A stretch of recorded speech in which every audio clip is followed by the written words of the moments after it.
चलिए ठीक है, तो हम स्टार्ट करते हैं। फिजिक्स फिजिक्स में भी एक चैप्टर पढ़ते हैं, इलेक्ट्रिसिटी। इलेक्ट्रिसिटी को हिंदी में बोलते हैं विद्युत। ठीक है, मैं आपको जो इलेक्ट्रिसिटी बताऊंगा बिल्कुल प्रैक्टिकल रूप से बताऊंगा। ठीक है, ऐसे एकदम किताबी भाषा नहीं। मैं पहले एक बात बताऊं आपको कि कोई भी टॉपिक हो या कोई भी चैप्टर हो या फिर कोई भी सब्जेक्ट हो, वो दो चीजों से मिलकर बनी होती है। ठीक है, किस किस से मिलकर बनी होती है? एक होता है उसमें कंसेप्ट, और एक होता है इसमें फैक्ट। कंसेप्ट समझना होता है और फैक्ट याद करने होते हैं। ये टेक्निक होती है किसी भी चैप्टर को तैयार करने की। हमें कंसेप्ट समझना होता है, तो बिल्कुल उसे समझ लेना चाहिए कि इसमें कैसे क्या होता है। ठीक है, और फैक्ट को हमें रट्टा मारना पड़ता है। ठीक है, तो मैं ये जो टॉपिक पढ़ा रहा हूँ तो उसी हिसाब से कंसेप्ट आपको मैं समझाऊंगा, बिल्कुल समझ में आ जाएगा।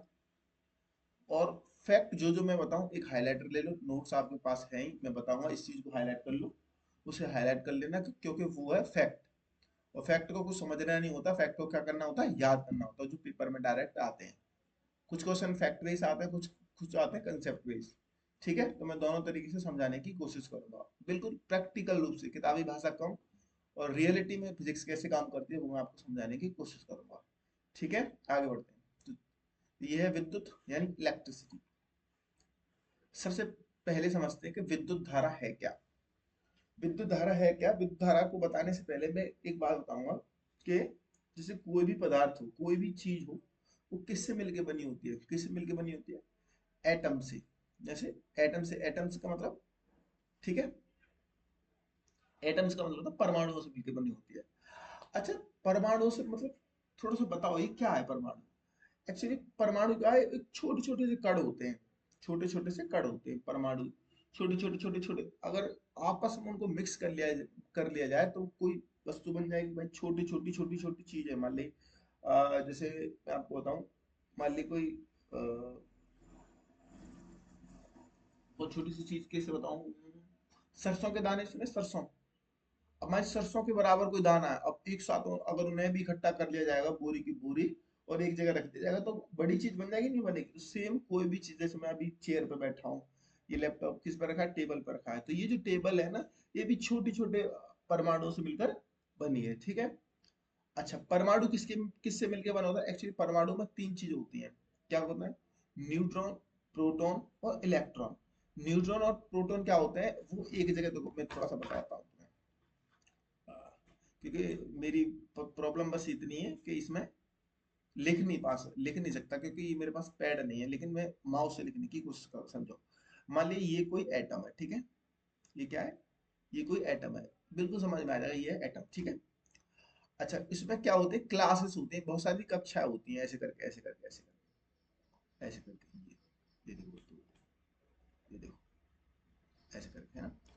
अब देखो, जो तीन चीज मैंने बताई ना, प्रोटॉन, न्यूट्रॉन और इलेक्ट्रॉन, ठीक है, जो प्रोटॉन न्यूट्रॉन होते हैं वो इसमें भीतर होते हैं। मान लीजिए पी है यहाँ पे, और एन, ये जो भीतर वाला पार्ट है, यहाँ पे रहता है कौन, प्रोटॉन न्यूट्रॉन। ये अपनी जगह एक जगह फिक्स होते हैं और बैठे रहते हैं। ठीक है, लेकिन जो सबसे मेन चीज है वो है इलेक्ट्रॉन। ये यहाँ पे जो कक्षाओं है, ये जो पॉइंट दिख रहा है, ये कक्षाओं के बाहर, जैसे पृथ्वी घूमती है, रोटेशन करती है, का नाम है सूर्य का, सेम उसी तरह इलेक्ट्रॉन भी क्या करते हैं, रोटेशन करते रहते हैं। बात आगे समझ? ठीक है, अब मेरी बात सुनिए। अच्छा, अब विद्युत धारा को समझाओ हमें। अब सुनो कि विद्युत धारा किसी चालक में इलेक्ट्रॉनों के प्रवाह की दर है। अब अब मैं लिंक करूंगा कि कोई भी चीज है, मान ली कोई भी चीज है, उसमें इलेक्ट्रॉन कितनी रफ्तार से मूव कर रहे हैं। कोई भी चीज में, कोई भी चीज का मतलब किसी भी, मान ली मेरे पास ये क्या है, मान ली मेरे पास ये चम्मच है, ठीक है, चम्मच है, इस चम्मच में, इस चम्मच में इलेक्ट्रॉन कितनी रफ्तार से मूव कर रहे हैं, कितनी तेजी से मूव कर रहे हैं, आगे पीछे हो रहा है। मूव का मतलब होता है प्रवाह, मतलब फ्लो हो रहा है, कितनी रफ्तार से फ्लो हो रहा है, वही होती है इलेक्ट्रिसिटी। वही होती है इलेक्ट्रिसिटी। अच्छा, ये क्या होता है कि भाई इलेक्ट्रिसिटी में झटका कैसे मारता है ये भाई, एकदम जैसे हम करंट लग गया भाई, झटका कैसे मारने लग गया? वो झटका इसलिए मारने लग गया क्योंकि जो इलेक्ट्रॉन है ना, पहले से तो अपने नॉर्मल मूव कर रहे हैं, नॉर्मल मूव कर रहे हैं, नॉर्मल मूव कर रहे हैं, नॉर्मल मूव कर रहे हैं, लेकिन जब उन पे करंट टच करते हैं तो जो इलेक्ट्रॉन बहुत तेज, बहुत जल्दी जल्दी क्या करते हैं, मूव करने लगते हैं। तो हमें ऐसा लगता है कि भाई ये झटका झटका सा लगने लगता है, क्योंकि इलेक्ट्रॉन बहुत तेज मूव कर, भाई हमारी बॉडी में भी तो वही, हमारी बॉडी भी तो उन्हीं चीजों से मिलकर बनी है, एटम से। हमारी बॉडी में भी इलेक्ट्रॉन मूव कर रहे हैं, लेकिन जैसे हम किसी करंट से करंट टच करते हैं तो हमारे अंदर जो इलेक्ट्रॉन है वो तेजी से मूव करते हैं, इसलिए हमें क्या महसूस होता है, झटका महसूस होता है। तो ये बात रहे, अलग छोड़ो, ये अब आप समझो विद्युत धारा के बारे में। विद्युत धारा एक्चुअली क्या है? विद्युत धारा जो है वो इलेक्ट्रॉन कितनी रफ्तार, किसी वस्तु में इलेक्ट्रॉन कितनी तेज मूव कर रहे हैं, कितनी तेज मूव कर रहे हैं, वो विद्युत धारा है। विद्युत धारा कोई इंसान नहीं है, विद्युत धारा क्या है?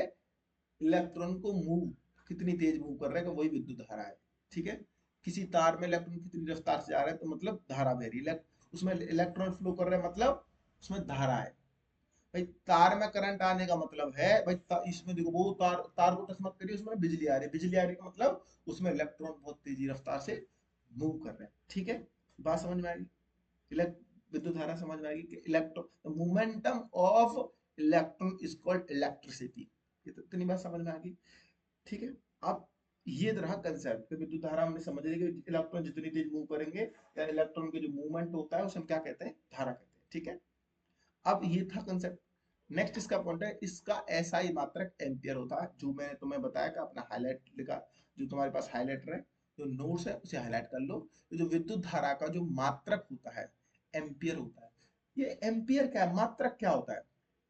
अच्छा एक बात बताओ, जैसे हमने रोटी खाई, अब बोले वो कितनी रोटी खा रहा है, तो मैंने 2 रोटी खाई, किसी ने बोला 2 रोटी खाई, कैसे गिनती कर, तूने कैसे पता चली कि तूने 2 रोटी खाई? क्योंकि मैंने वो काउंटिंग है, मेरी मात्रा कितनी है कि मैंने गिनती में वो रोटी खाई है, 2 रोटी खाई है। भाई मैंने कोई भी चीज खाई है तो कितनी खाई है, 2 रोटी खाई है, मतलब ये मुझे मापी गई है कि मैंने 2 रोटी खाई। लेकिन हमारे घर में हमारे घर में सुबह से शाम तक कितनी लाइट जल रही है, कितनी इलेक्ट्रॉन तेजी से प्रवाह हो रहा है, कोई कैसे भी नापेंगे ये तो सही कि ये कितनी कितनी लाइट का नाम यहाँ पर सुबह से शाम तक जली है। भाई एक बार में मैंने रोटी कितनी खाई है, इसे नापने के लिए हमने देखा कि उसने 2 रोटी खाई है, ये नाप लिया। इलेक्ट्रिसिटी को तो कैसे भी नापेंगे, मात्रा का मतलब मापना, मेजरमेंट, मात्रा का अंग्रेजी में क्या होता है, मेजरमेंट। इस चीज को कैसे मेजर करेंगे कि हमारे घर में सुबह से शाम तक कितनी इलेक्ट्रिसिटी बहती है? तो उसे मापने के लिए हम क्या करते हैं भाई, दूध को मापने के लिए किसका काम करते हैं, लीटर का प्रयोग करते हैं। और कोई वैसी चीज है, खुली चीज है, उसको तौल में मापते हैं, भाई कांटे से नापते हैं। तो और हम धारा को, इलेक्ट्रॉन के प्रभाव को कैसे नापेंगे, एम्पियर में नापते हैं। ठीक है, ये इसका मतलब होता है एम्पियर। एम्पियर भाई कितनी, तुमने भाई कितनी बिजली आ रही है तुम्हारे, तो 2 एम्पियर की हम डेली यूज कर लेते हैं, तो एम्पियर का मतलब मेजरमेंट। ठीक है, बात आ गई समझ में? दूसरा पॉइंट आगे समझो। विद्युत धारा को प्रति इकाई में, अब देखो वही वाली बात है कि अगर एक ही बात जो मैंने बताई है, 1 सेकंड में, भाई 1 सेकंड में कितने इलेक्ट्रॉन मूव कर रहे हैं, वो विद्युत धारा है। ये ऑफिशियल भाषा होती है इसकी, किताबी भाषा ये है कि 1 सेकंड में, प्रति सेकंड में इलेक्ट्रॉनों के बहने की जो दर है ना, 1 सेकंड में कितने इलेक्ट्रॉन मूव कर रहे हैं, उसे ही हम क्या कहते हैं, इलेक्ट्रिसिटी कहते हैं। ठीक है ना? अच्छा, इसकी जो यूनिट है वो तो एम्पियर, भाई कितनी रोटी खाई, कितनी रोटी खाई, भाई 2 रोटी खाई मतलब 2 एम्पियर। ये नापा किससे मैंने, कौन सी ऐसी मशीन है जो, कौन सी ऐसी मशीन है जो विद्युत धारा को मापती है, इसको भी हाईलाइट करो। वो मशीन है विद्युत धारा को मापने वाली, अमीटर। क्या है, अमीटर। हमारे यहाँ जो लगे रहते हैं, जैसे मीटर लगे रहते हैं, मीटर, जो बिल जाता है, जो चेकिंग चेक करते हैं कि भाई तुम्हारा इतना बिल आया, तो उसे मीटर बोल देते हैं नॉर्मल भाषा में।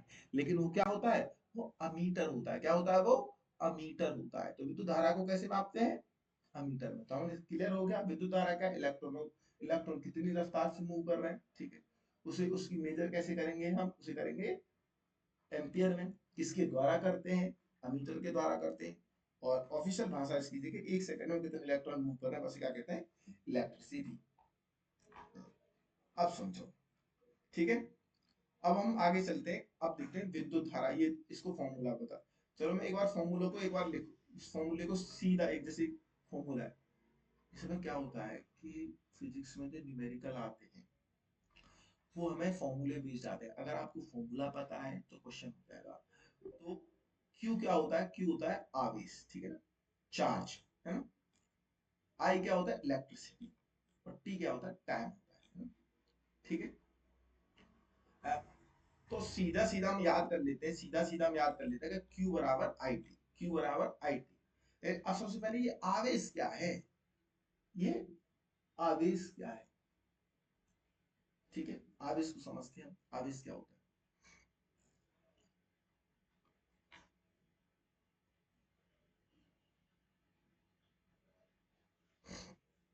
देखो मैं बताता हूँ आवेश क्या होता है कि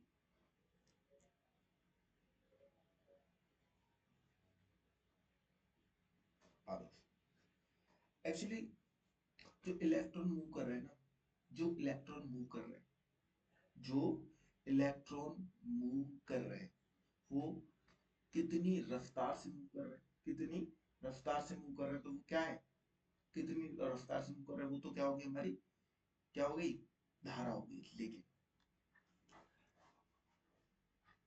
थोड़ा सा मैं आप इसको बताता हूँ। आवेश का मतलब होता है कि देखो, इस फॉर्मूले से इसका मतलब निकालेंगे आप। देखो Q बराबर आई टी, अगर मैं टी की जगह क्या लिख दूं, वन लिख दूं, वन का मतलब होता है एक सेकंड, मैं टी की जगह मैंने क्या डाल दिया, वन लिख दिया। यानी एक सेकंड में भाई, टी बराबर मैंने वन डाल दिया था, क्यू बराबर आई नहीं हो जाएगा। अगर टी बराबर मैंने वन डाल दिया, मैंने एक सेकंड डाल दिया तो क्यू बराबर आई नहीं हो जाएगा। इसका मतलब ये है कि एक सेकंड में कितने इलेक्ट्रॉन मूव कर रहे हैं, कितनी धारा बह रही है, उसे क्या कहते हैं, आवेश कहते हैं। क्या बोलते हैं उसे, आवेश कहते हैं। ठीक है, ठीक है ना, समझे। एक सेकंड में कितनी धारा बह रही है उसे क्या बोलते हैं हम, चार्ज बोलते हैं, कूलम, क्यू बोलते हैं, है ना, इसे क्या बोलते हैं, आवेश बोलते हैं। ठीक है, और क्यू का जो यूनिट होती है, आवेश को जो मापते हैं, आवेश को जो मेजर करते हैं, किसमें करते हैं, कूलम में करते हैं, कूलम में करते हैं, किसमें करते हैं, कूलम में करते हैं। इस बात को लिख लो, आवेश को कूलम में मापा जाता है, या फिर आवेश का मात्रक कूलम होता है। ये बात लिखो आप, आवेश का मात्रक कूलम होता है। अब इसमें समझ में आया आवेश क्या होता है, क्यू क्या होता है, एक सेकंड में कितने इलेक्ट्रॉन मूव कर रहे हैं। टी की मैंने अगर वन डाल तो एक सेकंड में कितने इलेक्ट्रॉन मूव कर रहे हैं, तो क्या हो गया, आवेश हो गया। अब बात सुनो, अब बात सुनिए, ये बात समझ में आ गई कि अब कुछ फैक्चुअल क्वेश्चन बताऊंगा मैं। एक दो फैक्चुअल क्वेश्चन आते हैं सीधे सीधे।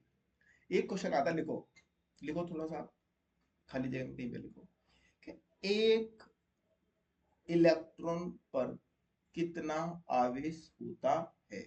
क्या लिखनी है, एक इलेक्ट्रॉन पर कितना आवेश होता है, सीधा याद करनी है। वो कितना होता है, 1.6 गुणा 10 की पावर -19 कूलम। कूलम क्या है, आवेश की, आवेश की यूनिट होती है कूलम, मैंने अभी बताया था। क्वेश्चन क्या लिखा था, एक इलेक्ट्रॉन पर कितना आवेश होता है, आंसर है 1.6 गुणा 10 की पावर 19 कूलम। ठीक है, एक क्वेश्चन हो गया। दूसरा क्वेश्चन, ये सीधे सीधे डायरेक्ट याद करने। दूसरा क्वेश्चन ये है कि एक कूलम आवेश में, एक कूलम आवेश में इलेक्ट्रॉनों की संख्या कितनी होती है। एक कूलम आवेश में इलेक्ट्रॉनों की संख्या कितनी होती है, तो वो कितनी होती है, 6 गुणा 10 की पावर 18, 6 गुणा 10 की पावर 18। तो दो क्वेश्चन लिख ले, एक कूलम आवेश पर एक इलेक्ट्रॉन पर कितना आवेश होता है, 1.6 गुणा 10 की पावर 19, और एक आवेश में कितने इलेक्ट्रॉन होते हैं, वो होते हैं 6 गुणा 10 की पावर 18। ये डायरेक्ट ना याद कर लेना था। यहाँ तक मेरी, मुझे लगता है आपको समझ में मेरी बात आई। ठीक है, आप समझो चालक, चालक को अंग्रेजी में क्या होता है, कंडक्टर, है। A thing in which current is flow, that is called conductor। चालक क्या होता है, चालक ऐसे मतलब चलाने वाला। चालक का मतलब चलना, चालक का क्या मतलब होता है, चलना। चालक को हिंदी से मतलब निकालो, चालक मतलब चलना, मतलब कोई ऐसी वस्तु, कोई ऐसी वस्तु जिसमें इलेक्ट्रॉन चल सके, इलेक्ट्रॉन चल सके मतलब धारा बह सके। इलेक्ट्रॉन चल भाई, momentum of electron, momentum of electron, electron ही तो धारा है भाई। मैंने धारा को बताइए, धारा क्या है, इलेक्ट्रॉनों का मूवमेंट। अगर ऐसी वस्तु जिसमें इलेक्ट्रॉनों का मूवमेंट हो सके, उन्हें क्या कहते हैं हम, चालक कहते हैं। चालक ऐसी वस्तु या पदार्थ होते हैं जिनमें जिनमें एक या अधिक दिशाओं में आवेश के प्रभाव की अनुमति देता है। ये किताबी भाषा है, तुम्हारी समझ में आई या नहीं आई, लेकिन इतनी सीधी भाषा में समझो कि वह वस्तु जिसमें इलेक्ट्रॉनों का मूवमेंट हो सके, जिसमें धारा बह जाती है, उन्हें क्या कहते हैं, चालक कहते हैं। ठीक है, आगे समझो। विभवांतर, विभवांतर पर समझने से पहले हम क्या करेंगे, हम विभव पे बात करेंगे। दो चीज होती है, एक होती है विभव, अंग्रेजी में बोलते हैं पोटेंशियल, एक होता है, एक होता है विभवांतर। ये क्या होता है, एक तो विभव होता है, एक क्या होता है विभवांतर। ठीक है, दोनों ही एक जैसे ही होते हैं, लेकिन थोड़ा सा अंतर होता है। विभव क्या होता है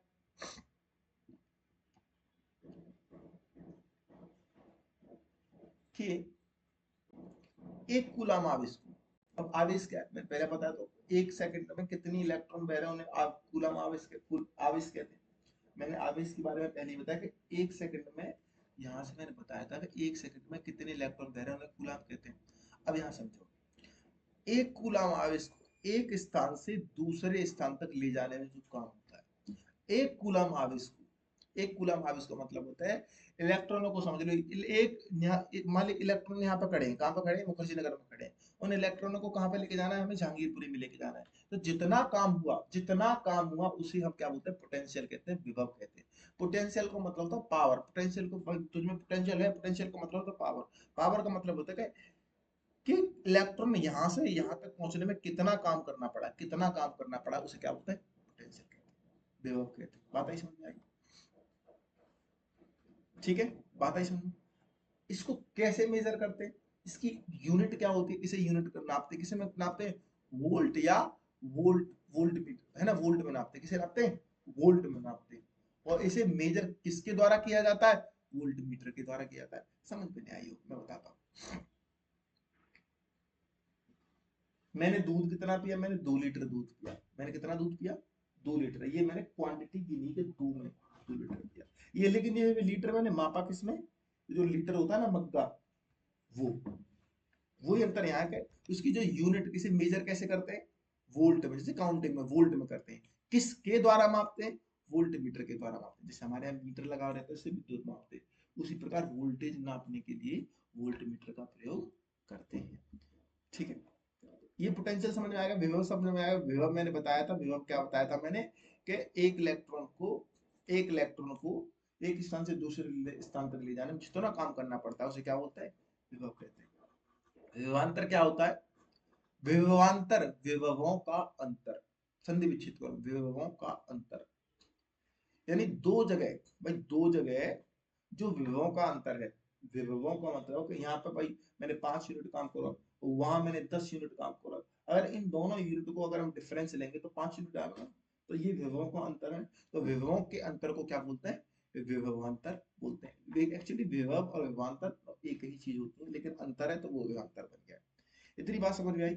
एक बार फिर से समझ लो, विभव क्या होता है, किसी आवेश को एक स्थान से दूसरे स्थान तक ले जाने में जो काम करना पड़ता है। मान ली इलेक्ट्रॉन कहाँ पर है, मुखर्जी नगर में, और ये इलेक्ट्रॉन मुझे कहाँ पहुंचाने, जहांगीरपुर पहुंचाने, तो ये जितना काम करना पड़ेगा, जितना काम करना पड़ेगा, वो विभव कहलाएगा। ठीक है, बात आई समझ में?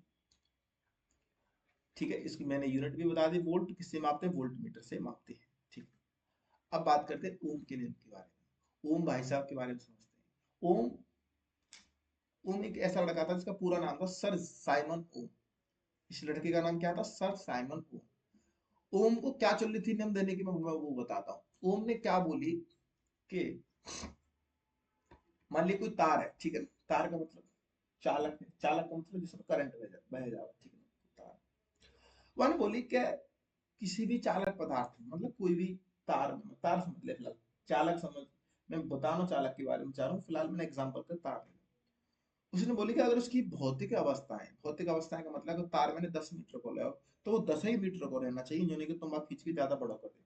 ठीक है, और तापमान अगर वो ठंडा है तो मान ली 5 डिग्री उसका तापमान है, तो वो 5 डिग्री ही रहना चाहिए ऑलवेज। ठीक है, उसके बाद भाई तार हम लेके आए, वो 10 मीटर लंबो, 5 सेंटीग्रेड वाको क्या हो, तापमान हो, है ना, है। अगर एक तार लेके आए जो 10 मीटर लंबा है, 5 मीटर उसका, 5 डिग्री सेंटीग्रेड उसमें क्या है, 5 सेंटीग्रेड उसका तापमान है, अगर वो स्थिर है, कांस्टेंट, ऐसे के ऐसे ही है, तो वहां में जो जितनी धारा बहेगी ना, उसमें जो बहने वाली जो धारा है, उसमें जो बहने वाली धारा है, अगर मैंने उसमें करंट लगा दिया, उसमें जो जितनी भी करंट बहेगा, वो उसमें उपस्थित विभव के क्या होगी, प्रोपोर्शनल। प्रोपोर्शनल का क्या मतलब है कि जितनी धारा बढ़ेगी उतना विभव बढ़ेगा, जितनी धारा बढ़ेगी उतना विभव बढ़ेगा। भाई प्रोपोर्शनल का मतलब यही तो होता है, अगर जितना कम विभव होगा उतनी कम धारा होगी। भाई प्रोपोर्शनल का मतलब ये होता है डायरेक्ट डायरेक्ट प्रोपोर्शनल, मतलब जो इम्पैक्ट इस पे पड़ेगा वो इम्पैक्ट इस पे पड़ेगा। तो ओम ने कुछ ज्यादा ना बात की, ओम ने कही कि भैया जो भौतिक अवस्था उसकी लंबाई और वो ताप न बदले, तो वो हम जितनी उसमें जो धारा बह रही है वो उसमें उसकी जो विभव की क्या होगी, प्रोपोर्शनल होगी, इतनी कह के खत्म होगी। चल बस ये। अब देखो, लेकिन प्रोपोर्शनल का अगर हम जब चिन्ह हटाएंगे, भाई प्रोपोर्शनल है v, यहाँ समझो v बराबर v प्रोपोर्शनल क्या है I, लेकिन अगर हम इसकी जगह जैसे हम ये लिखेंगे v बराबर, अगर जब प्रोपोर्शनल का चिन्ह हटाते हैं तो एक और कांस्टेंट आता है जिसे बोलते हैं r, है ना, हटाने के बाद I तो है ना? तो v बराबर I, इसको सीधे याद कर लेते हैं, v बराबर आई आर। ये गौरव ये आर क्या है, आर है रेजिस्टेंस। रेजिस्टेंस को अभी मैं बताऊंगा, रेजिस्टेंस को हिंदी में बोलते हैं प्रतिरोध। तो v बराबर आई आर, सीधा नियम याद कर लेते हैं, इन्हीं से भाई तीन जगह बन जाएगा, v बराबर आई आर है ना। अगर मुझे आई निकालनी होगी, तो आर का भाग दे दूंगा, अगर मुझे आर निकालनी होगी तो आई का भाग दे दूंगा। ये तीन फॉर्मूला इसी फॉर्मूले से क्रिएट हो जाते हैं, तो हम सीधा याद कर लेने होते हैं, v बराबर आई, ठीक है। आगे समझते हैं। ओम को नियम समझ में आया ना, ओम को नियम जब उसकी लंबाई तापमान बढ़ा तो हम जितनी जो धारा बहेगी वो उसमें उसकी वोल्टेज के प्रोपोर्शनल होगी, बस खत्म। ओम अपने ऐसे ऐसे कराया, ठीक है। इतना होता है ओम को नियम, और इससे ज्यादा ओम को नियम होता नहीं है। जब वोल्टेज बढ़ता है तो आमतौर पर धारा भी बढ़ती है, वो वही बात बताइए, प्रोपोर्शनल का मतलब भी यही होता है, अगर वोल्टेज बढ़ेंगे भी बढ़ेगा तो आई भी बढ़ेगा, ठीक है।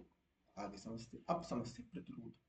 प्रतिरोध, प्रतिरोध ऐसा नहीं प्रतिशोध, ऐसा नहीं लग रहा, प्रतिरोध प्रतिशोध मतलब रोकना, रुकना।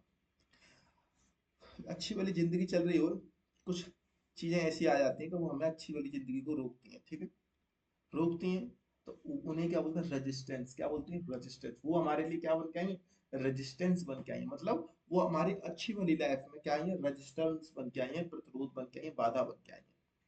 कहने का मतलब होगा, अगर धारा फ्लो हो रही है, धारा को जो रोकने का काम करता है, कहीं कहीं रोकने का जो काम करता है, उसे क्या बोलते हैं, प्रतिरोध बोलते हैं, रेजिस्टेंस बोलते हैं। नहीं समझे, अरे समझ में आई तुम्हारी बात, नहीं आई। सिंपल सी बात है, प्रतिरोध हिंदी हिंदी हिंदी तो पढ़िए ना, हिंदी से मतलब निकालो, प्रतिरोध मतलब रोकना। अगर धारा की रोकने, जो चीज धारा को रोकती है उसे क्या बोलते हैं, प्रतिरोध बोलते हैं।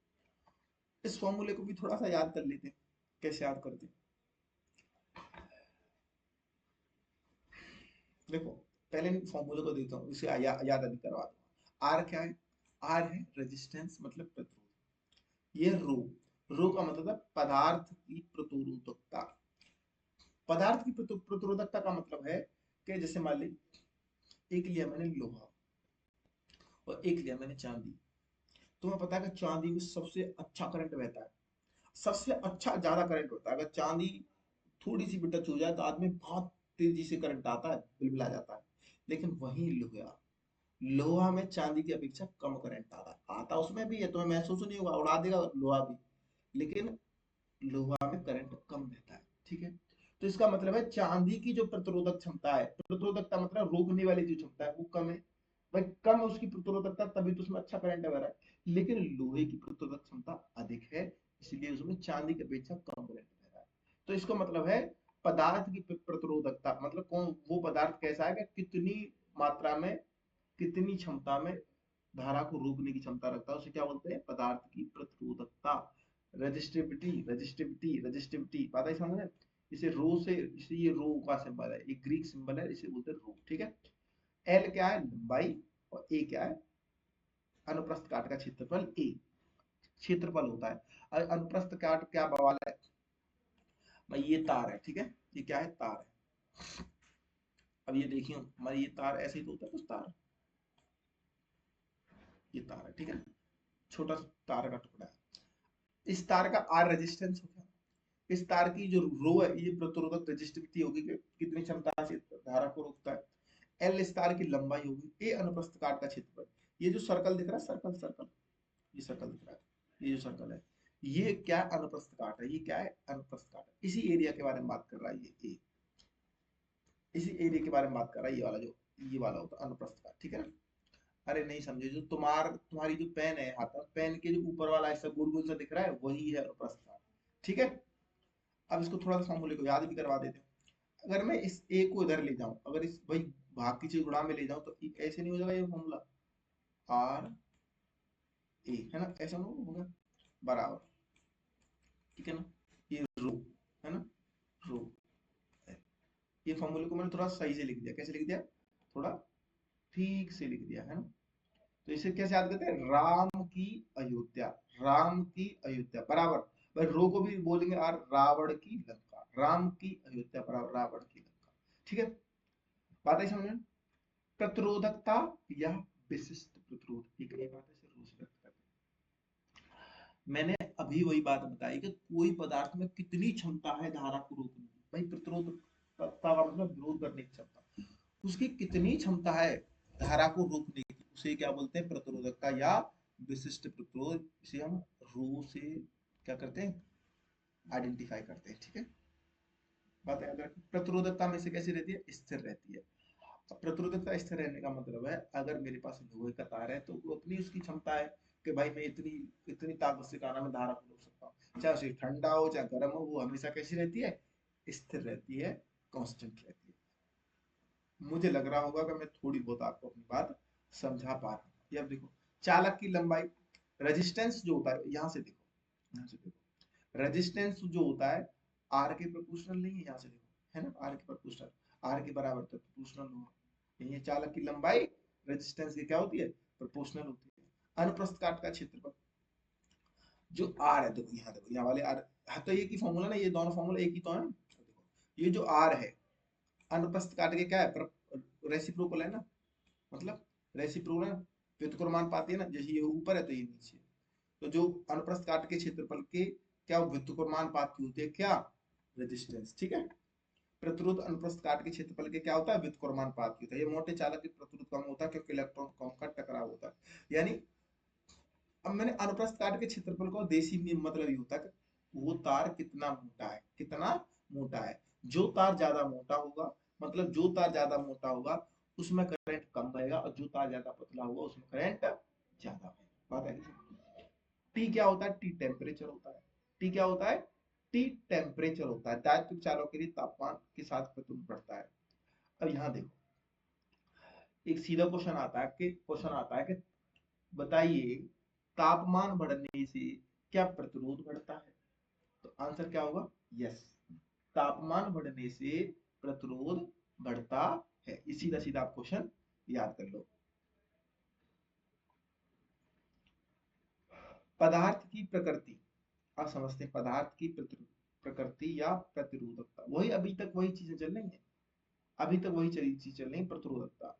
पदार्थ की प्रकृति का मतलब कोई सा पदार्थ किस प्रकार से बना है, वो चांदी का है, लोहे का है, या तांबा है, और वो सबकी अपनी अपनी कैपेसिटी होती है धारा को रोकने की, ठीक है। चांदी अपनी कैपेसिटी से धारा को रोकती है, तांबा अपनी कैपेसिटी से धारा को रोकता है, लोहा अपनी कैपेसिटी से धारा को रोकता है। तो वो क्या होगी, पदार्थ की प्रकृति या प्रतिरोधकता, ठीक है।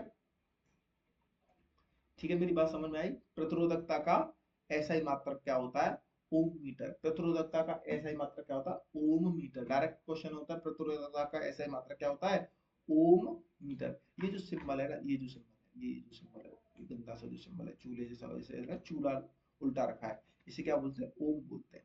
ओम किसका मात्रक होता है, ये रेजिस्टेंस का मात्रक होता है। मैंने बताया नहीं होगा यहाँ पर शायद, तुम्हें यहाँ पे लिखा नहीं है इसलिए, हाँ कि प्रतिरोध का ये देखो ओम है, प्रतिरोध का जो ऐसा यूनिट क्या होती है, वो ओम होती है। प्रतिरोध को हम कैसे मेजर करेंगे, वो ओम में मेजर करते हैं, ठीक है।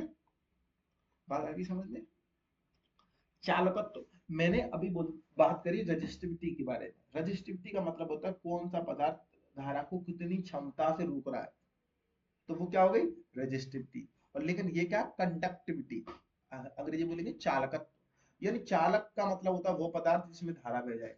चालकत्व क्या होता है कि उस तार में जो धारा है ना, कितनी पावर से बह रही है, ठीक है, कितनी आसानी से बह रही है, तो वो क्या उसका ताला चालकत्व। मेरी बात सुनो, मैंने अभी एग्जांपल बताया था कि चांदी में क्या है, धारा अच्छी बहती है, लोहे में धारा उसकी अपेक्षा कम बहती है।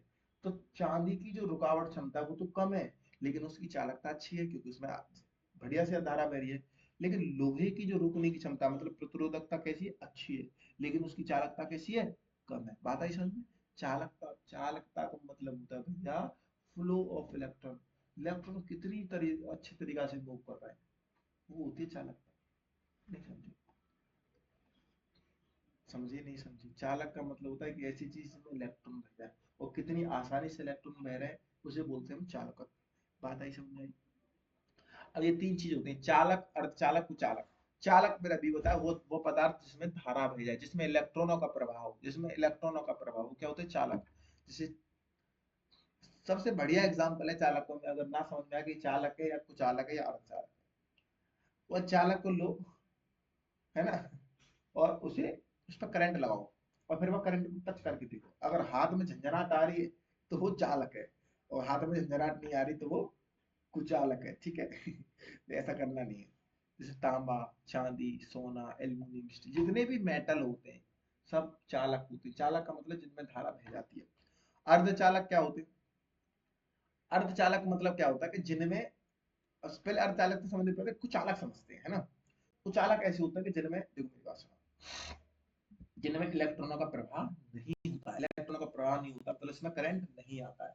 अगर हम तार लगा देंगे उससे, लकड़ी से अगर तार लगा देंगे, तो लकड़ी के एक सिरे पर तार लगा देंगे, एक सिरे को हम पकड़ेंगे, क्या करंट मारता, नहीं मारता ना, क्योंकि वो कुचालक है, उसमें धारा का प्रवाह नहीं होता है। ठीक है, तो कौन कौन से होते हैं, रबर, कांच, प्लास्टिक, हवा, शुद्ध पानी।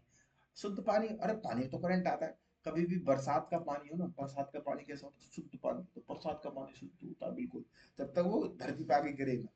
अगर सही से उसे भर लिया जाए, है ना, एक जगह, और उसमें डाल दिया जाए तार, और उसमें हाथ लगा जाए तो फिर करंट नहीं मारेगा। ठीक है, अगर वो शुद्ध होना चाहिए, लेकिन थोड़ी सी अशुद्ध, अशुद्धता मिलेगी ना तो फेंक देगा बहुत दूर। अर्धचालक क्या होते हैं, अर्धचालक क्या होता है, ये तो मरेन में ना जिंदे में, मतलब ना तो चालक ना कुचालक, तो ये बीच में रहते हैं। मतलब कि अर्धचालक में कैसे बताऊंगा, मुझे लकड़ी है, अगर सूखी लकड़ी, कुचालक, करंट नहीं देगा, लेकिन अगर उसमें उस लकड़ी में मैंने पानी डाल दूं, तो वो लकड़ी में एक सिरे पर तार लगाया और दूसरे सिरे पर अगर मैंने हाथ लगाया है तो करंट मारेगी। इसका मतलब वो क्या है, अर्धचालक है। मतलब उसमें पहले तो चालक, पहले तो कुचालक थी, लेकिन बाद में क्या बन गई, कुचालक बन गई। मतलब अर्धचालक भी पदार्थ होते हैं जिनकी चालकता चालकों से अधिक और कुचालकों से कम होती है। नहीं समझे, चालकता का भैया अभी तक तुम्हारी समझ में आई होगी कि चालकता क्या बवाल है। चालकता कुछ बवाल नहीं है, इलेक्ट्रॉनों का बहना ही चालक होता है, चालकता होता है। इलेक्ट्रॉन कितनी तेज से मूव कर रहे हैं, वो चालकता होती है। ठीक है, चालकता, जिन चालकों की चालकता अधिक होती है, जिन चालकों, मतलब कुचालक क्या होता है, वे पदार्थ जिनकी चालकता चालकों की अपेक्षा अधिक और कुचालकों की अपेक्षा कम होती है। मान लीजिए ये क्या है, चालक, ये क्या है, कुचालक, इनके बीच में क्या होता है, अर्धचालक। कौन कौन से, सिलिकॉन, जर्मेनियम, आर्सेनाइड, ये होते हैं। ठीक है, समझ में आ गया। ये चालक एग्जांपल बताएं, चांदी, तांबा, एल्युमिनियम, टंगस्टन, निकेल, लोहा, क्रोमियम, पारा, मैग्नीज, ये क्या है, चालक। मिश्र धातु, है ना, मिश्र धातु कौन कौन सी होती है, कांस्टेंट, मैग्नीज, नाइक्रोन, मिश्र धातु, ये इनमें करंट आता है, ये मिश्र धातु है।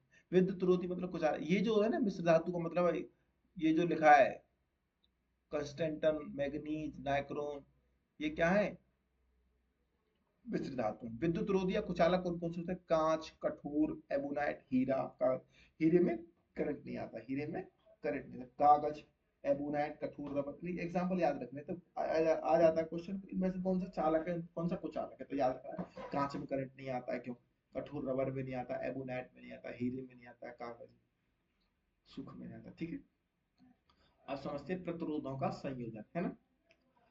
प्रतिरोध, मैंने बताया प्रतिरोध क्या है, प्रतिरोध रेजिस्टेंस बोलते हैं अंग्रेजी में, धारा को जो रोकते हैं, जो धारा को रोकते हैं उसे क्या बोलते हैं, प्रतिरोध कहते हैं। मैंने बताया था पहले। अब देखो, इसको हम दो तरीके से सजाते हैं। संयोजन का मतलब होता है सजाना या फिर लगाना। ठीक है, एक होता है श्रेणी क्रम, एक होता है समांतर क्रम। एक होता है श्रेणी क्रम, एक होता है समांतर क्रम। समझो थोड़ा सा, सीधी सी बात है कि जैसे मैंने एक बल्ब जीरो, एक बल्ब जीरो, एक बल्ब जीरो, एक बल्ब जीरो, चार बल्ब, और मैंने ऐसे करके सीधे सीधे जोड़ दिया, एक तार दिया। अरे मैं बताऊं, शादी शादी होती हुई देखिए, जब शादी होती है तो जो टेंट वाला जो लड़ी की लड़ी बल्ब लगाता है ना, एक लाइन से एक लाइन से, तो वो किस क्रम में लगाता है? वो किस क्रम में लगाता है? श्रेणी क्रम में लगाता है। एकदम सीधी लाइन, सीधा तार खींच देगा, उसमें बल्ब बल्ब लगा देगा, यहाँ बल्ब लग रहा है, यहाँ बल्ब लग रहा है, यहाँ बल्ब लग रहा है। तो ये क्या है? इस श्रेणी क्रम में। ये कौन सा क्रम है? इस श्रेणी क्रम में। ठीक है। समांतर क्रम क्या होता है? देखो, मैंने कहा काम करो, ये देखो, एक यहाँ पे लगा दी। समांतर का मतलब ऐसे करते हैं। समांतर चतुर्भुज सुना है? समांतर चतुर्भुज क्या होता है? इसके आमने सामने की भुजा कैसी होती है? बराबर होती है ना? तो आमने सामने यहाँ पे मिलेंगे, तो मैं आमने सामने मिलेंगे, जैसे ये देखो, दो आगे लगा दिए, दो यहाँ लगा दिए, है ना? और इनको एक तार से जोड़ दिया, है ना? यहाँ पे बैटरी लगा दी। बैटरी तो लगेगी तभी तो करंट आएगा, मतलब जहां से जो मेन स्विच है, यानी जो जो ये जो है, ये देखो, ये यानी जो ये एक दूसरे के समांतर है ना, ये समांतर है, तो ये समांतर क्रम है। यानी प्रतिरोध दो तरीके से लगाए जाते हैं, श्रेणी क्रम में मतलब लगातार, समांतर क्रम मतलब आमने सामने। ठीक है, यही बात है। अब मेरी बात सुनो, क्वेश्चन क्या आता है इससे? क्वेश्चन क्या आता है? पहला क्वेश्चन यही आएगा कि प्रतिरोधों को किन दो क्रम में लगाया जाता है? सर दो को दो क्रम में लगाया जाता है, समांतर क्रम और श्रेणी क्रम। अब देखो श्रेणी क्रम, श्रेणी क्रम क्या होता है कि जब प्रतिरोधों को लगातार एक का सिरा एक से अगर टच करके लगाया जाए तो वो कौन सा क्रम होता है? श्रेणी क्रम होता है। ठीक है। मेन बात क्या है इसमें? मेन बात देखो, दो दो चीज होती है, तीन चीजें हमने, तीन चीज होते हैं, वी आई, पी बराबर आई, आर। ये तीन चीज होती है, तीनों के इर्द गिर्द चीज बनती है। मैं याद करने करवाने की भी तो मैं कोशिश करूंगा भाई। अगर सजा किसको रहा है? रेजिस्टेंस को सजा रहे हैं, ठीक है। और फिर उसमें वोल्टेज भी देखना होता है हमें, और ये क्या, इलेक्ट्रिसिटी भी देखनी होती है। अब जो देखो, श्रेणी, श्रेणी ऐसे नहीं लगे, लड़की सी श्रेणी, श्रेणी, है ना, लड़की। और आई, आई मतलब इलेक्ट्रिसिटी, इलेक्ट्रिसिटी भी लड़की है ना?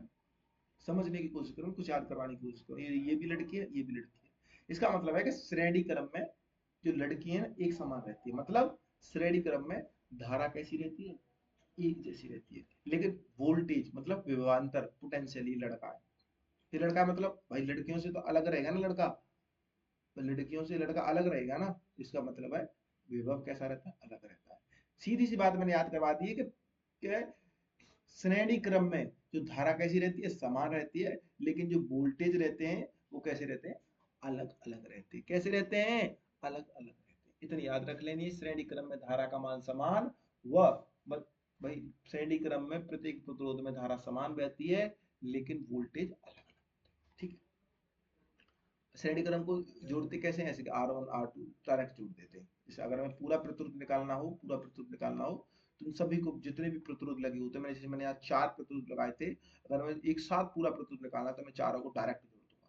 जैसे मान लीजिए एक ओम है, ये 2 ओम है, ये 3 ओम है, ये 4 ओम है ना? तो अगर मुझे पूरा निकालना है तो 4 3 7 2 9 1 10 है ना? ये पूरा 10 ओम हो जाएगा, डायरेक्ट जोड़ देते हैं। ठीक है, ये तरह। अब बात करते हैं समांतर क्रम। मैंने बताया था कि समांतर क्रम क्या होता है? समांतर क्रम मतलब इसमें आमने सामने प्रतिरोध लगे रहते हैं। देख रहे हो, आमने सामने प्रतिरोध, आमने सामने लग रहे हैं, प्रतिरोध आमने सामने लग रहे हैं, प्रतिरोध आमने सामने लग रहे हैं। ठीक है। एक ये क्वेश्चन होगा, इसमें प्रतिरोध कैसे लगे होते हैं? कि आमने सामने लगे होते हैं।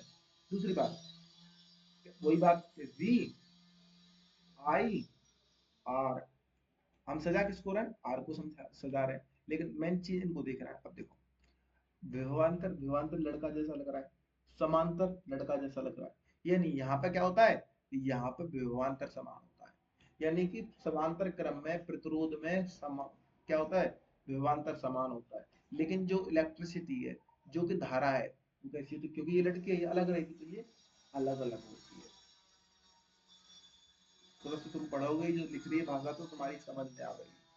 कहने का मतलब है कि समांतर क्रम में विभवांतर समान, उनकी धारा अलग अलग होती है। बात आ गई समझ में? दूसरी बात, ये यहाँ तक खत्म हो गई, ये सही हो जाए, आगे समझो। विद्युत धारा का तापीय प्रभाव, विद्युत धारा का तापीय प्रभाव क्या होता है? विद्युत धारा का तापीय प्रभाव, कभी आपने देखा हो, कभी आपने देखा हो कि मान लिया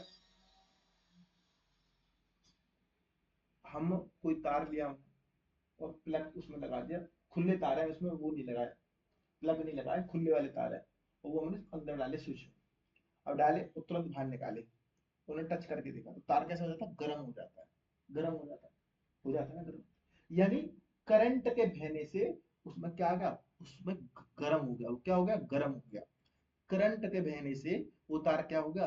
गर्म, यानी उसमें गर्म होने का मतलब है उसमें तापमान बढ़ गया, तापमान बढ़ गया मतलब उसमें ऊष्मा जनरेट हो गई। अब ये ऊष्मा क्या बवाल है? ऊष्मा क्या बवाल है? ऊष्मा क्या होती है? कोई चीज ठंडी है, कोई चीज जो, किसी चीज के तापमान का बढ़ना या घटना को हम क्या कहते हैं? ऊष्मा कहते हैं। किसी चीज के तापमान के बढ़ने और घटने को उसमें, वो गर्म है या ठंडी है, इस बात को कैसे पता चलेंगे? कि उसमें अगर ऊष्मा उसमें फ्लो होती है तो मतलब ठंडा गर्म होता है, तो उसका मतलब वो ऊष्मा है उसमें। ठीक है, अगर वो सेम ऐसी रहती है जैसे लकड़ी है, अब लकड़ी में कितना भी करंट लगा लो, गर्म थोड़ी होगी, गर्म थोड़ी होगी, तो उसमें ऊष्मा नहीं बहती है। अब विद्युत धारा का तापीय प्रभाव क्या होता है? कि जब किसी चालक में हम धारा बहते हैं, करंट फ्लो करवाते हैं, तो वो अगर गर्म हो जाता है, उसका गर्म होना उसका गर्म होना ही विद्युत धारा का तापीय प्रभाव कहलाता है। ये देसी भाषा है, आप समझो किताबी भाषा। जब किसी चालक में विद्युत धारा प्रवाहित होती है तो चालक के प्रतिरोधों के कारण यह ऊष्मा उत्पन्न करती है, यह प्रघटना धारा का तापीय प्रभाव कहलाते हैं। वही बात कही है, अगर हम किसी तार में, किसी चालक में हम धारा फ्लो करेंगे तो उसमें ऊष्मा उत्पन्न होगी, ऊष्मा इन द सेंस वो गर्म होगा। ठीक है, ये जो घटना होगी, ये क्या होगी? विद्युत धारा का तापीय प्रभाव। ये जूल का नियम है, वही सेम ही बात है। जूल भाई साहब कह रहे कि वो जो ऊष्मा उत्पन्न होगी भाई किसी तार में, जूल भाई साहब ने कहा कि जो तार में हम करंट बहने के बाद जो तार गर्म होगा, वो कितना गर्म होगा कितना नहीं होगा उसे मेजर करने के लिए मैं एक फॉर्मूला बना देता हूँ। मैं क्या बना देता हूँ? एक फॉर्मूला बना देता हूँ। उन्होंने बता दिया कि वो जो ऊष्मा बहेगी वो आई स्क्वायर अपन आर टी होगी, यानी धारा का स्क्वायर रेजिस्टेंस और इंटू कितनी देर का वो का नाम है धारा बहेगी है।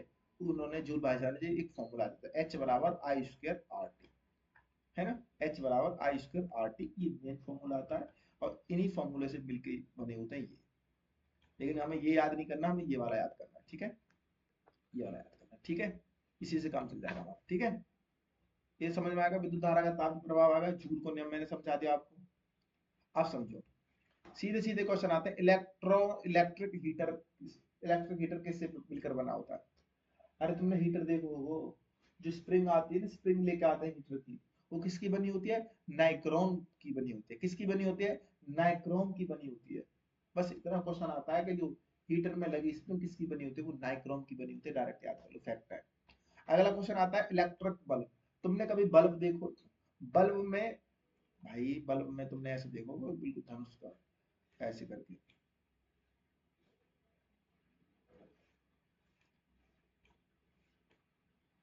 और यहाँ पे एक स्प्रिंग सी होती है, होती है ना स्प्रिंग, भाई यही स्प्रिंग तो जलती है, तुमने देखा होगा। बल्ब में जो स्प्रिंग होती है, बल्ब में जो स्प्रिंग होती है वो किसकी बनी होती है? वो टंगस्टन की बनी होती है। बस यही क्वेश्चन पूछेगा कि बल्ब में जो स्प्रिंग बनी होती है वो किसकी बनी होती है? वो टंगस्टन की बनी होती है। ठीक है, इलेक्ट्रिक प्रेस, इस्त्री बोलते हैं भैया, जो हमारे यहाँ प्रेस है, प्रेस में जो बाहर की तरफ जो प्लेट लगी होती है, जो गर्म होती है, वो भी किसकी बनी होती है ना? वो भी किसकी बनी होती है? वो भी नाइक्रोम की बनी होती है। ठीक है, वो किसकी बनी होती है? नाइक्रोम की बनी होती है। अरे सिंपल सी बात है, अगर हम उसमें करंट बह रहे हैं तो वो गर्म हो रही है, गर्म हो रही है इसका मतलब तापीय प्रभाव है उसमें।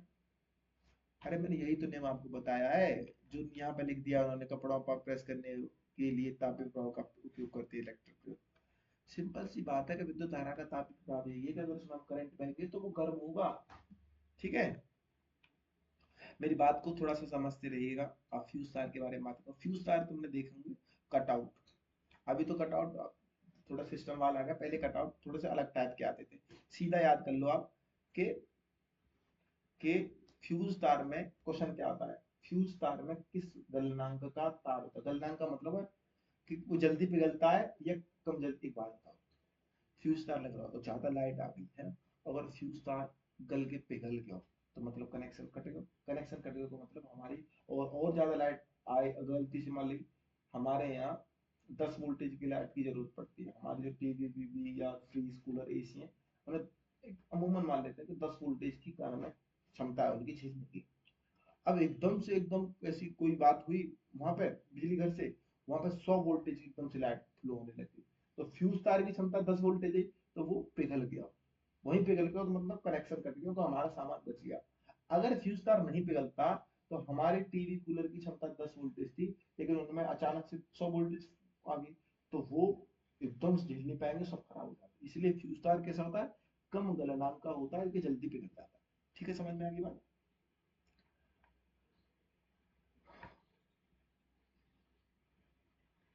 वही बात जो मैंने तुम्हें यहाँ बताई वो यहाँ पे बात लिख रही है, ठीक है। खुला और बंद बटन। सिंपल सी बात है, ये अगर इन तारों को बंद कर दोगे तो लैंप चल जाएगी, इन तारों को ऑफ मतलब अलग कर दोगे तो लैंप बंद हो जाएगी। इसमें कोई बहुत बड़ी बात नहीं है। विद्युत शक्ति।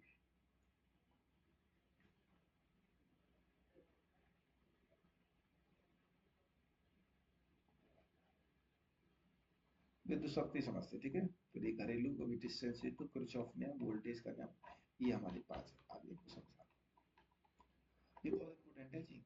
विद्युत शक्ति,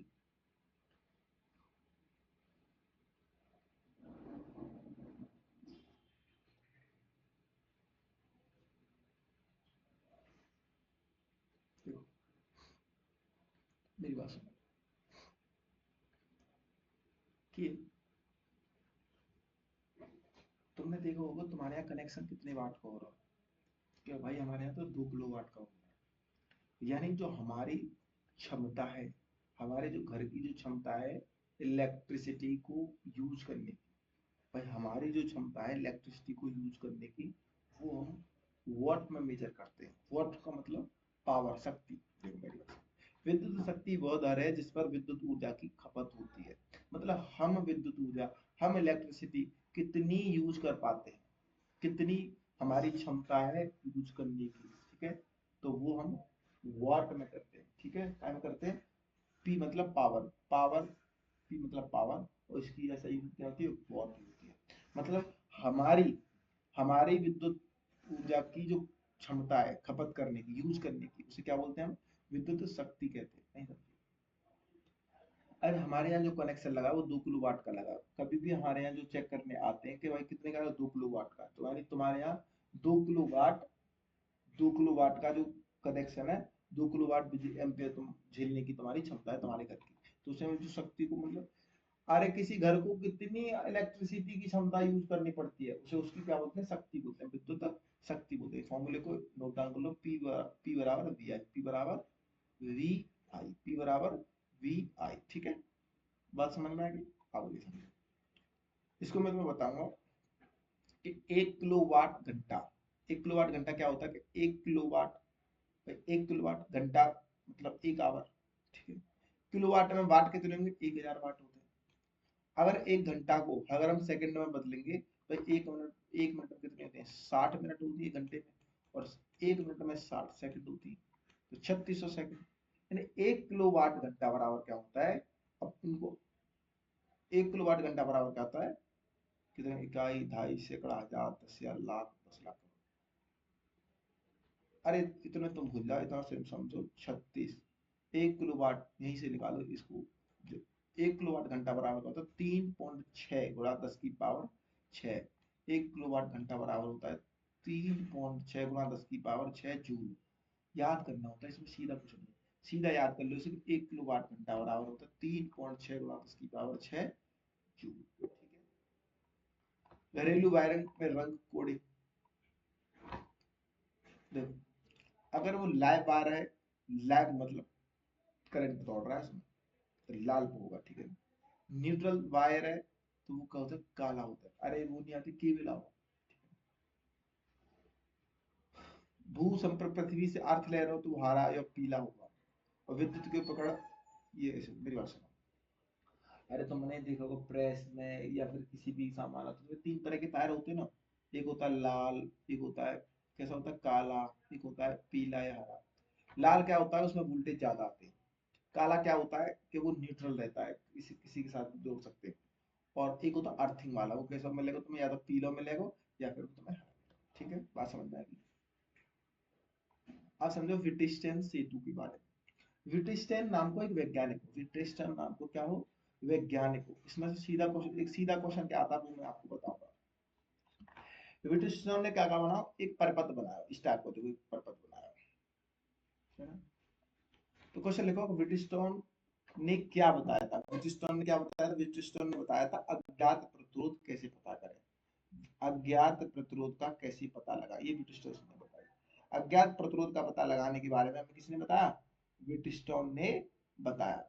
और उसको वो काम कैसे करता था, जो आमने सामने के, जो आमने सामने की प्रतिरोधों का जो रेशियो हमेशा बराबर होता है, इस बात में ब्रिटिशटोन सेतु के द्वारा अज्ञात प्रतिरोध निकाला जाता है। और उसे निकालने का उसमें क्या तरीका होता है कि अगर हम आमने सामने की प्रतिरोधों को, आमने सामने के प्रतिरोधों का जो रेशियो लेंगे वो कैसा रहेगा, बराबर है। जैसे पी के सामने क्या है, आर, क्यू के सामने क्या है, एस। इन दोनों का रेशियो लेंगे, पी बट्टे आर, क्यू बट्टे एस, कैसा रहेंगे, हमेशा बराबर रहेंगे। ये ब्रिटिश सेतु को काम है। ज्यादा कुछ ना करने की, इतना बहुत ज्यादा समझ लो, इतनी समझने की ब्रिटिश सेतु से अज्ञात प्रतिरोध का पता लगता है। ठीक है।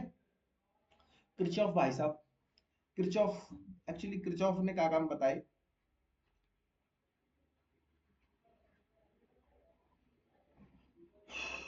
क्रिचॉफ, क्रिचॉफ ने नियम दिए। क्रिचॉफ भी एक वैज्ञानिक है, उसने बोली कि धारा का नियम, उसने धारा का नियम दिया। मान ली ये एक पॉइंट है, ठीक है ना, ये एक पॉइंट है,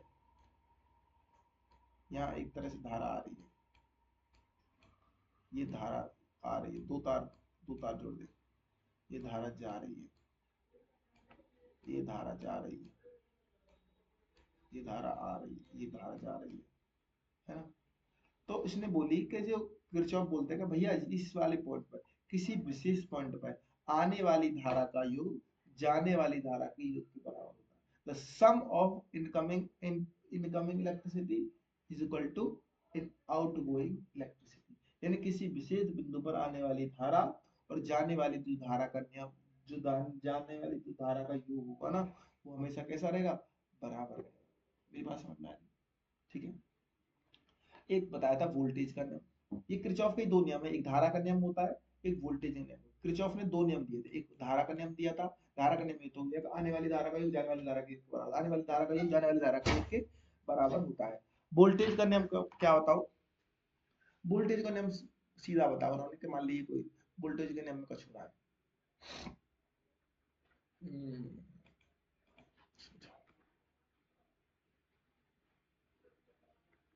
तो मेरे पास पेन नहीं है यार। मान लीजिए प्रतिरोध है, ठीक है, ये क्या है, प्रतिरोध। उसने बोला कि किसी बंद लूप, बंद लूप का मतलब किसी परपथ में, किसी परपथ में, किसी सर्किट में, किसी सर्किट में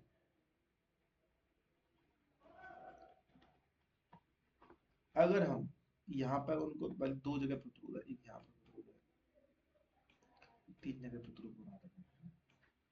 तो यहाँ पे प्रतिरोध है, यहाँ पे जो वोल्टेज आएगा कितना आएगा,